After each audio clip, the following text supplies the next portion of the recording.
तो कैसे हैं हमारे भाई लोग। उम्मीद करते हैं अच्छे होंगे।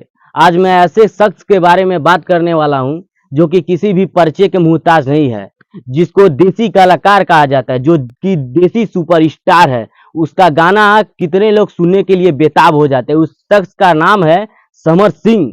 समर सिंह अभी कई दिनों तक वो जेल में रहे, जो कि आकांक्षा दुबे का मैटर को लेकर, लेकिन अब उनको बेल मिल चुकी है, जो कि कोर्ट ने अब उनको जमानत दे चुकी है। अब उनका गाना हिट से हिट, ब्लॉक से ब्लॉक निकल रहा है। लेकिन यही मैं आप सभी को बताऊंगा कि अब उनका सगाई हो चुका है। हो गया दिल जानिए मैं तेरा। देखिए, यह समर सिंह जी का सगाई हो रहा है और आप लोग इस वीडियो को अंत तक देखें और इस वीडियो को ज़्यादा से ज़्यादा शेयर करें।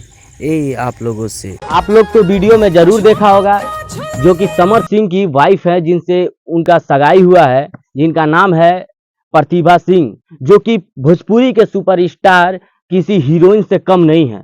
जो कि पवन सिंह की वाइफ हो चाहे खेसारी लाल यादव की वाइफ हो, सबकी वाइफ प्रतिभा सिंह के आगे फेल हो गई हैं। क्योंकि भोजपुरी के देसी कलाकार समर सिंह की जो सगाई हुआ है, उनकी वाइफ एकदम लाखों में एकदम तबाही मचा रखा हुआ है। ये वीडियो भोजपुरी में सबसे तहलका में वायरल चल रहा है। तो आप लोग बताएं, कमेंट करें और ऐसे खबर देखने के लिए, ऐसे खबर सुनने के लिए हमारे चैनल को सब्सक्राइब करें और ज़्यादा से ज़्यादा इस वीडियो को शेयर करें और लाइक करें। जय हिंद।